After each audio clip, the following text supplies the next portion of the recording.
హైదరాబాద్ లో ఒక్కసారిగా భారీ వర్షం కురుస్తుంది. నగరంలోని Kukatpally, Moosapet, Sanath Nagar, Jubilee hills, Banjara hills, film Nagar లో భారీ వర్షం పడుతుంది. వర్షం పడుతూ ఉండటంతో పలు ప్రాంతాల్లో ట్రాఫిక్ అంతరాయం ఏర్పడింది. వర్షం దాటికి లోతట్టు ప్రాంతాల్లో జలమయం అయ్యాయి. పలు ప్రాంతాల్లో విద్యుత్కు అంతరాయం ఏర్పడింది.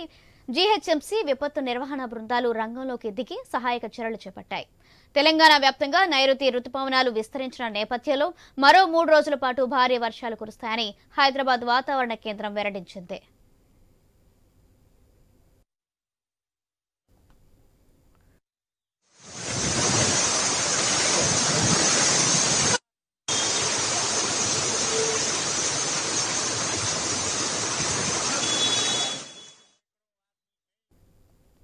హైదరాబాద్ లో ఒక్కసారిగా భారీ వర్షం కురుస్తుంది. నగరంలోని Kukatpally, Moosapet, Sanath Nagar, Jubilee hills, Banjara hills, film Nagar లో భారీ వర్షం పడుతుంది. వర్షం పడుతూ ఉండటంతో పలు ప్రాంతాల్లో ట్రాఫిక్ అంతరాయం ఏర్పడింది. వర్షం దాటికి లోతట్టు ప్రాంతాలు జలమయం అయ్యాయి. పలు విద్యుత్కు అంతరాయం ఏర్పడింది. జీహెచ్ఎంసీ విపత్తు నిర్వహణ బృందాలు రంగంలోకి దిగి సహాయక చర్యలు చేపట్టాయి. తెలంగాణ వ్యాప్తంగా నైరుతి రుతుపవనాలు విస్తరించిన నేపథ్యంలో మరో 3 రోజుల పాటు భారీ వర్షాలు కురుస్తాయని హైదరాబాద్ వాతావరణ శాఖ తెలిపింది.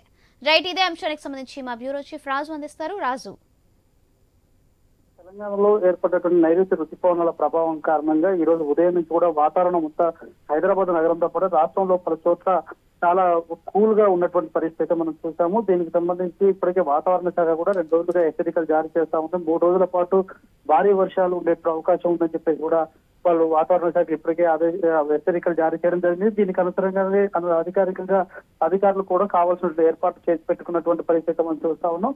ముఖ్యంగా హైదరాబాద్ లో మాత్రం సాయంత్రం నుంచి విపరీతమైన వర్షాలు వివిధ ప్రాంతాల్లో కురుస్తా ఉన్నటువంటి పరిస్థితి. ఒక టైం గ్యాప్ తీసుకొని అటు మూసాపేట, కూకట్పల్లి, అదేవిధంగా మాదాపూర్, కొండాపూర్, గచ్చిబౌలి, అదేవిధంగా జూబ్లీహిల్స్, ఫిలిం నగర్, పంజాగుట్ట అన్ని కూడా ఒక టైంలో కురిస్తే ఒక హాఫ్ అన్ అవర్ గ్యాప్ తోటి ఇటు సీతాఫల్ మండి, సికింద్రాబాద్ ఈ ప్రాంతాలు, ఆ తర్వాత ఒక 10-15 నిమిషాల గ్యాప్ తోటి మళ్ళీ నారాయణగూడ, క్రాస్ ఈ అన్ని ప్రాంతాలు కూడా అంబర్పేట ఇవన్నీ కూడా జలమయమైనటువంటి పరిస్థితి కనిపిస్తా ఉంది. భారీ వర్షం కురిసినప్పుడు దాదాపు 45 నిమిషాల పాటు కురిసినటువంటి వర్షాలకి హైదరాబాద్ నగరం రహదారులన్నీ కూడా జలమయమైనటువంటి పరిస్థితి. ట్రాఫిక్ ఎక్కడికక్కడిగా సాఫ్ట్వేర్ ఏరియాలో మాత్రం పూర్తిగా స్తంభించిపోయినటువంటి పరిస్థితి. వాటిని క్లియర్ చేసే పనిలో అటు జిహెచ్ఎంసీ, ట్రాఫిక్ పోలీసుతో సమన్వయం కొనసాగుతున్నటువంటి పరిస్థితి కనిపిస్తా ఉంది. ఈ వర్షాలు ఇంకా 3 రోజుల పాటు విస్తారంగా కురిసే అవకాశం ఉంది. ఒక హైదరాబాదే కాకుండా తెలంగాణ వ్యాప్తంగా కూడా వివిధ జిల్లాల్లో సూర్యాపేట కావచ్చు, ఇటు ఖమ్మం వరకు కూడా పూర్తి స్థాయిలో వర్షాలు కురిసే అవకాశం ఉంది. దక్షిణ తెలంగాణలో అని చెప్పేసి కూడా వాతావరణ శాఖ హెచ్చరిస్తా ఉంది. దీంతో రైతులు కానీ అదేవిధంగా ఇతర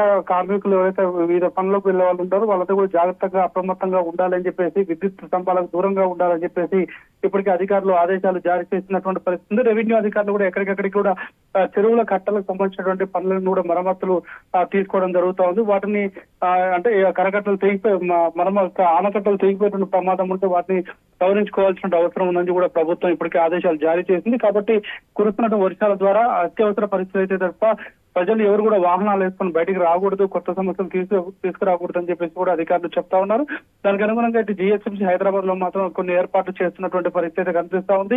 ఎక్కడైతే వర్క్స్ డైవర్షన్స్ వర్క్ జరుగుతున్నాయో, రోడ్ అండర్ బ్రిడ్జ్లు జరుగుతున్నాయో ఆ ప్రాంతాల్లో మాత్రం మరింత అప్రమత్తంగా ఉండాలని చెప్పేసి కూడా జిహెచ్ఎంసీ కమిషనర్ ఇప్పటికే ఆదేశాలు కూడా జారీ చేసినటువంటి పరిస్థితి. కాబట్టి ఈ కురుస్తున్నటువంటి వర్షాలు రాత్రి సమయంలో, మధ్యాహ్నం, సాయంత్రం సమయంలో కురుస్తున్నాయి. కాబట్టి కాస్త ట్రాఫిక్ కావచ్చు, ఇతర ఆఫీసుల నుంచి వచ్చేటువంటి వాళ్ళకు కూడా కొద్దిగా ఇబ్బంది కలిగే అవకాశం ఉంది. ఈ రోజు ఆదివారం కాబట్టి ఆ ప్రభావం కొద్దిగా తక్కువ ఉన్నా రేపటి నుంచి మాత్రం ఇది తీవ్రంగా ఉండే అవకాశం ఉంది. కాబట్టి దీనికి ప్రత్యామ్నాయ చర్యలు తీసుకోవాలని చెప్పేసి కూడా అధికారులు చెప్పారు. ప్రజలు కూడా అధికారులు సూచించిన సలహాలు, సూచనలు పాటించాలని చెప్పేసి అధికారులు కోరుతా ఉన్నారు. సౌజన్యం. Thank you Raju.